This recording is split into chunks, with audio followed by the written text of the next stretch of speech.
الحمد لله رب العالمين والصلاة والسلام على سيد الأنبياء والمرسلين نبينا محمد وعلى آله وصحبه أجمعين أما بعد يقول الله عز وجل إن إبراهيم كان أمة قانتا لله حنيفا ولم يكن من المشركين.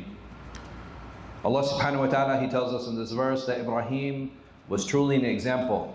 He was a nation. He was an ummah, devoutly obedient to Allah and true in faith. And he was not from the mushrikeen, he is not from the idolaters, he was not from the polytheists. And this verse is very important for us to understand who he alayhi salatu wasalam was, in understanding his mission, in understanding the difficulties that he faced.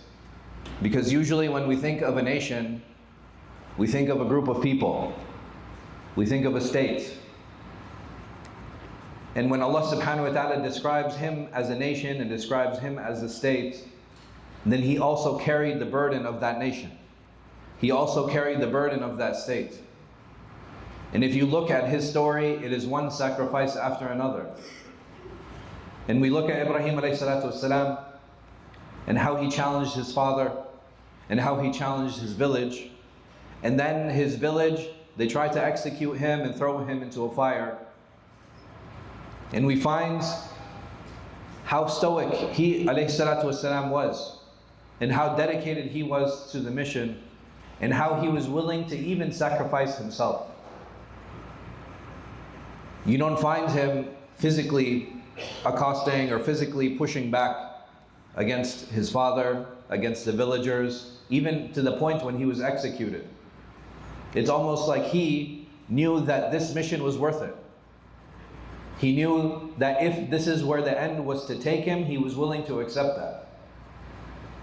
And it was only after Allah subhanahu wa ta'ala's interference, where He said to the fire, Kuni bardan wa salam.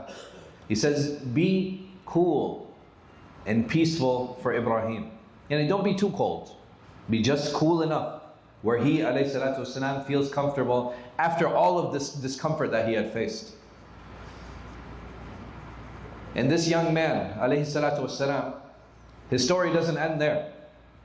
You would imagine that just this difficulty and just this challenge would be enough for one individual for an entire lifetime. No, he was removed and he left his village. He alayhi salatu wasalam, he married. And then he left that village. And then he was stopped. And he was tested yet again. Because now they were trying to take his wife from him.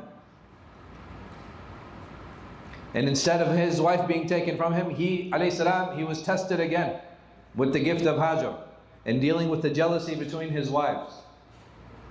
And then he was tested yet again, that someone who is an ummah, one of the biggest goals of any nation, any state, or any individual is progeny, is legacy, is leaving someone behind who would carry on your message and your mission. And he alayhi salatu wasalam, he wasn't able to experience that in his youth. Allah Azza wa Jal, He waited for him to reach old age. He waited for him to reach a point where he had given up having children. Look at the sacrifice after sacrifice after sacrifice. That it was at that point he said, okay, if this is what Allah subhanahu wa ta'ala wills for me, then this is what I submit. I submit to His will. I accept that I won't have children. And he is alayhi salatu wasalam, he reached that age. And then Allah subhanahu wa ta'ala, He sends him 3 angels. And the angels come into his home. He prepares for them. He lays out food from them. And then he notices something. And fear enters his heart. He says, Ala ta'kulun? He said, why aren't you guys eating? وَأَوْجَسَ مِنْهُمْ خِيفًا. And he became scared. He said that these people, they're not here to eat. I fear that they're here to take advantage of me and take advantage of my family. قَالُوا لَا تَخَفْ. They said, don't be afraid. We came to give you glad tidings of a son. And Sarah, she hears this. Say, what are you talking about? I'm old. I'm way past the age of childbearing. She said, فَضَحِكَتْ. She laughed. وَسَكَّتْ وَجْهَهَا. She was like, what are you guys talking about? Do you see me? Do you see me? Do you look at me? And the angels, they said, this is what your Rabb wants. This is what your Lord wants. So not only did Allah subhanahu wa ta'ala now give him these blessings of a child, Allah subhanahu wa ta'ala now caused for Hajar alayhi salam to also be pregnant. So instead of being at a point in old age where he had given up on having children, Allah is now giving him two, and not just two kids, He's giving him two sons. And after He Azza wa Jal blesses him with these two children, what is he now ordered to do? He said, take this son and take Hajar and go to Mecca. Go to this barren valley where there's nothing. Go to this place where there are only rocks and sand, and leave your children there, and leave your wife there. He alayhi salam, he gets there, and he turns around and he starts walking away. And Hajar, she asked, she said, what are you doing? Why are you leaving us here? What is this place? Very natural questions that any of us would ask. And she notices him that he's continuing. He's not stopping. And she asked him, she said, did your Lord order you to do this? And he, alayhi salam, without turning around, he's still not facing them, and he says, yes. And she now accepts. And she said, if your Lord has ordered you to do this, then I accept. And Ibrahim alayhi salam, we later find out that the reason he doesn't turn around, he says, I was afraid my heart would overcome me and I would go and I would run back to them. Very natural feelings for a husband and a father. They don't want to ever feel like they abandoned their family. One of our main roles as husbands and one of our main roles as fathers is that we want to be able to protect our families. We want to be able to help them with all their problems. And we want to help them with all their issues. Just imagine being powerless. Imagine not being able to do anything. But this is the sacrifice that Allah subhanahu wa ta'ala ordered for Ibrahim. And the sacrifices don't end here. He, alayhi salam, he would come time and again to try to visit his family. And he comes, and he tells his son, son, we have to build a bayt, we have to build the Kaaba. Ismail alayhi salam, he says, okay, let's build it. So they build it, they start putting it up brick by brick. And very famously, we still have an artifact that remains today, that is part of our tawaf, that is part of when we make our 2 rak'ah, and that is the Maqam Ibrahim. That he would step up on that place and he would use it to place these stones and these bricks for the Kaaba that they had built. And they completed the building.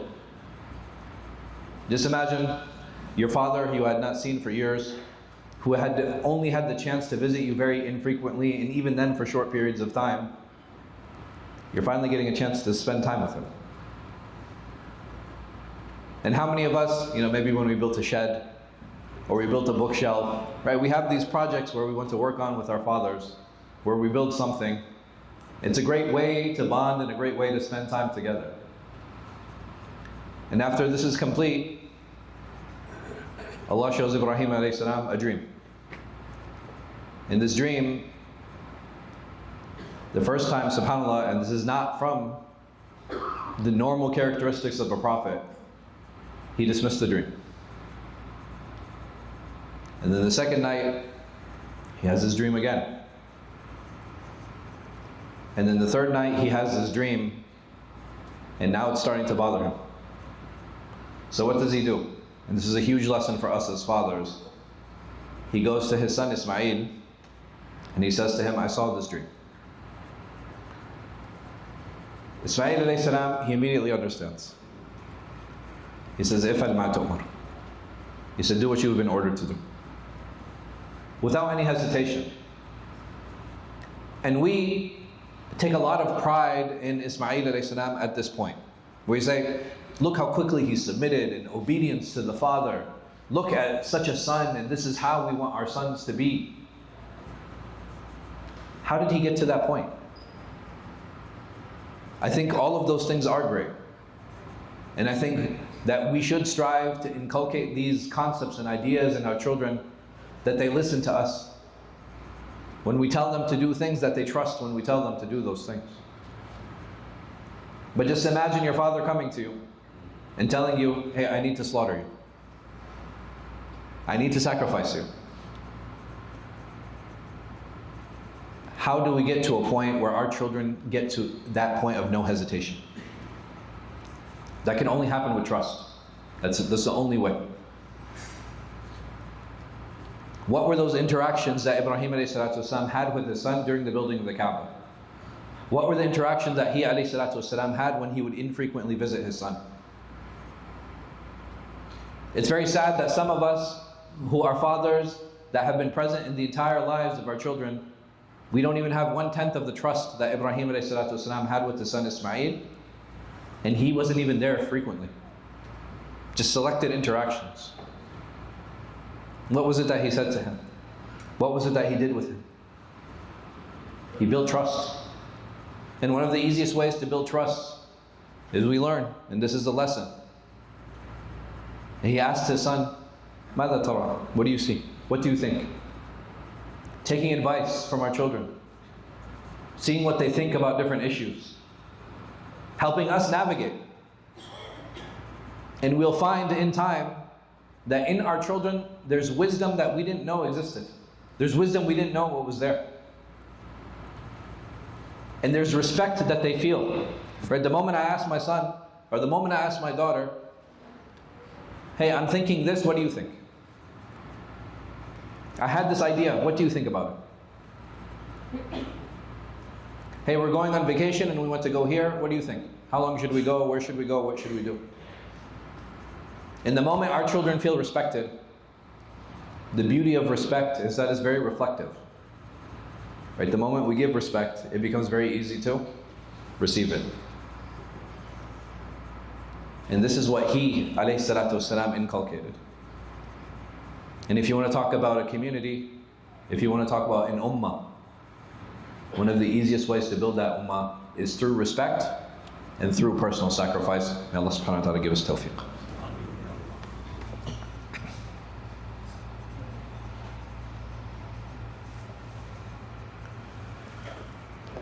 الحمد لله رب العالمين والصلاة والسلام على سيد الأنبياء والمرسلين نبينا محمد وعلى آله وصحبه أجمعين أما بعد يقول الله عز وجل لن ينال الله لحومها ولا دماؤها ولكن يناله التقوى منكم. Allah subhanahu wa ta'ala, He tells us in this verse, for the upcoming udhiyah, for the upcoming slaughter, the upcoming sacrifice that many, if not most of us are going to make, that it is not their meat nor their blood that reaches Allah, but your taqwa. And this is an important point, that Allah has given us these 10 days. And these 10 days, they complement the 10 nights of Ramadan. That in the 10 nights of Ramadan, they're very personal. That I spent it in i'tikaf. I spent it reading Quran. I spent it making qiyam and tahajjud and taraweeh. All of those were for these 10 days. Because during the day, Allah subhanahu wa ta'ala, He tells us about the layl, Jannah libasa, right? We made it for a time for you to rest. But the day, He's made it ma'asha. That He's made it so that we interact and we deal with others, we do our business, we have our companies, we go to work. And it's very difficult practically. How am I going to make my sunan? How am I going to spend a lot of time reading Quran? How am I going to spend these 10 days that are afdal ayyam ad-dunya? These are the best days of the year. We spend these days with good khuluq. We spend these days with good adab. We spend these days with good etiquette and good manners, because those are the heavy, subhanAllah, those are the heaviest on the scales. A lot of times we associate our qiyam and we associate our tahajjud and qira'at Quran and dhikr. All of those things are good, they're great. And may Allah subhanahu wa ta'ala accept from us all of this past Ramadan and allow us to reach the next one. Ameen.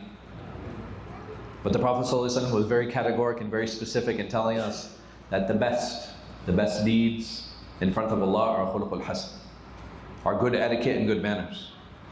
These are those 10 days where I can become brave. These are those 10 days where I can become kind. These are those 10 days which I can become respectful. These are those 10 days that I can actually show my taqwa by giving salam to others, by making way for others, by standing in line, by being courteous. Because those are the things that people see. And if I want to see how did I do those last 10 nights, see how I act in these 10 days. That this is my time and this is my ability to manifest and to show how I'm interacting and how I'm dealing with people. And if I'm not doing that in a good way, then not only have I wasted these 10 days, I really need to check on what I was doing in those last 10 nights. Because it's not about the blood, it's not about the meat. It will forever and always be about the sacrifices that we are willing to make. And looking at that animal, and for those of you that have experienced it, I encourage everyone to go slaughter themselves. This animal, Allah subhanahu wa ta'ala created for us in our use. I want us to go and see when that blood is spilled.